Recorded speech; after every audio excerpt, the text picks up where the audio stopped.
दोस्तों कैसे हैं आप। आज मैं एक्सप्लेन करने वाला हूँ रेड फ्लेम इंपीरियल गार्ड्स की एपिसोड 10 को। एपिसोड की शुरुआत में हमें दिखाई जाती है क्वान और यून लटकता हुआ पेड़ की टहनी से मिस्टीरियस घोस्ट शिप के ट्रेजर के पास पहुंचना चाहती थी ताकि मिस्टीरियस फायर कार इन्वेस्टिगेट कर सके, लेकिन उनके चूज किया हुआ रास्ते थोड़ा डिफिकल्ट था। घोस्ट फायर बोट के पास जाने के लिए क्वान तो देख सकती थी, उसके पास उतना डिफिकल्ट नहीं था, लेकिन यून एक अंधा इंसान था, उसके पास काफी ज्यादा ही डिफिकल्ट था इस ब्रिज को क्रॉस करने के लिए। तब क्वान यून को बोलती है कि वो पहले जाएगा चेक करने ताकि उसे ये पता चल जाए कि यून उस डिस्टेंस को पार कर पाएगा या नहीं। तब दोस्तों क्वान एक टहनी को पकड़ते हुए उस डिस्टेंस को पार कर लेती है और यून को कहती है कि तुम चले आओ, मैं तुम्हें पकड़ लूंगा। वहाँ जाने में यून को काफी डर लगती है क्योंकि ये रास्ता काफी डिफिकल्ट था। तब यून क्वान की वाला था, तब वहाँ पे एक आदमी यून को धकेल देती है। वो आदमी कोई नहीं थी बल्कि शाओ शुआंग के सेकेंड ब्रदर थी, जिससे क्वान और यून दोनों नीचे गिरने लगते हैं। इसके बाद दोस्तों हमें फ्लैशबैक के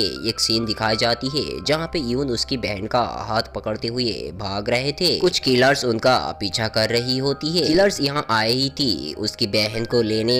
दोस्तों यून उसकी बहन को बचाने के लिए पत्थर से किलर्स पर अटैक कर देती है, लेकिन किलर्स को कुछ नहीं होती है। तब किलर्स उसकी बहन को यून से छीन लेती है और यून को खाई में फेंक देती है, जिससे यून आज अंधा हो गई थी। प्रेजेंट में हम देखते हैं क्वान के हाथ फिसलते जा रहे थे क्योंकि यून भी उसके हाथ पकड़ के लटक रहा था। आज अगर यहाँ उन दोनों की मौत क्यों ना हो जाए तो भी क्वान यून का हाथ नहीं छोड़ने वाला थी। उसने ठान लिया था कि अगर दोनों की मौत आज होती भी है तो भी क्वान यून के हाथ में ही मरे तो फायर बोट के ट्रेजर को वो लोग आसानी से हासिल कर सकती है। वो लोग आपस में ट्रेजर के मंडलाना बुक के बारे में बात कर रही होती है, जिसमें मेंशन है कि 20 साल पहले का फायर मर्डर के साथ साथ वर्ल्ड के सबसे कीमती ट्रेजर को मेंशन किया गया है। शाओ शुआंग और उसके ब्रदर के बात सुनते ही यून समझ जाती है कि ये बुक तो डेमंस कार्ड के सुप्रीम ट्रेजर बुक है, जिसमें वर्ल्ड के बेस्ट खजाने के बारे में भी मेंशन है। शाओ शुआंग और उसके भाई दोनों martial art expert killers decide कर लेती है कि बुक मिलने के बाद पूरी ट्रेजर को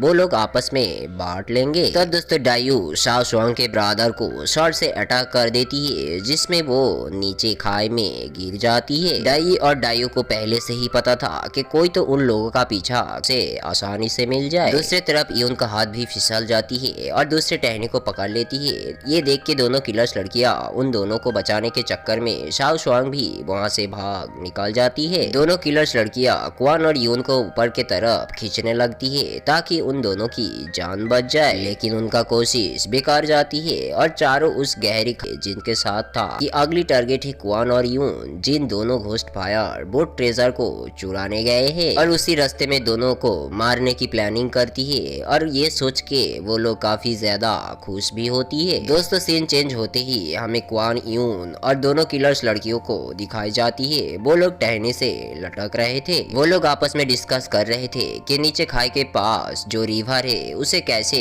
क्रॉस करेगा बिना बोट के। यही सब बातें वो लोग सोच रहे थे। दोस्तों सिचुएशन काफी क्रिटिकल था। नीचे कोहरा से पूरी तरह से उन लोगों को भी क्लियरली कुछ भी नहीं दिखाई दे रहा था। तब अचानक उन सबको एक आवाजें सुनाई देती है, जो आवाजें थी मिस्टीरियस घोस्ट फायर बोट की, जिसे देख के दोनों किलर्स लड़कियां काफी खुश हो जाती है और डाई के हाथ छोड़ते ही वो नीचे गिर जाती है। पहाड़ के बीच फॉरेस्ट के अंदर दिखाई जाती है जहाँ पे मिंग डायनेस्टी के घोस्ट फेस्टिवल को मनाई जाती है। वो जगह उन सब के लिए सेफ नहीं थे, इसलिए वो लोग सोचती है कि उन्हें रिवर के पास जाके वेट करने होंगे किसी बोट के लिए, और वो लोग रिवर के पास जाने लगती है। दोस्तों क्वान और उसके साथी जिस खुशबू उनकी नाक में लगती है क्योंकि गोल्डन बाना फ्लावर पूरी लेक में भरा हुआ था, जिसके कारण इतनी अच्छी खुशबू उन सब को मिल रहा था, जिसे देखते ही डायू जाने ही वाला था। तब क्वान उसे रोक लेती है और वो कहती है इस मिस्टीरियस जगह के बारे में हमें नहीं मालूम, हमें सबको साथ में ही आगे बढ़ने हो। बनाना फ्लावर यहाँ होना मीन्स ये जगह काफी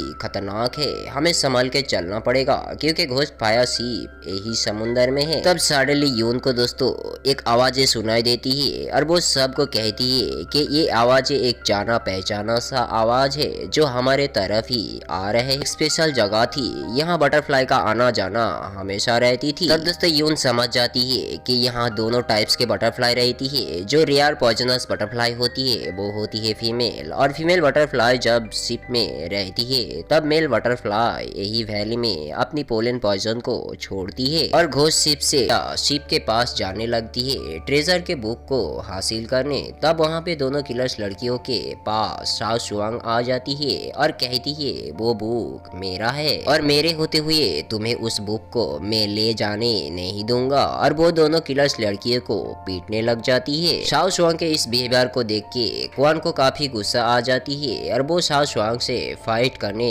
लग जाती है। फिर भी शाओ शुआंग यही कहने लगती है कि वो बुक उसका ही है और शाओ शुआंग भी क्वान से कंटिन्यू फाइट करने लग जाती है। यून दोस्तों डायू को समझाती है कि जीत करके कोई फायदा नहीं होने वाला है क्योंकि उसका बराबर का स्ट्रेंथ तुम्हारी नहीं है और ये जगह भी काफी खतरनाक है जहाँ पे चारों तरफ बिन हुआ पोलन पॉइजन है। हमें ठंडे तबीयत डाउन है लेकिन इसलिए चैनल में वीडियो नहीं आ रहा था, तो मैं कोशिश करूंगा वीडियो कंटिन्यू अपलोड करने के लिए। और वीडियो अच्छे लगे तो प्लीज़ चैनल को सब्सक्राइब कर लेना और वीडियो के दोस्तों के साथ शेयर करना और प्यारा सा एक कमेंट नीचे कर देना।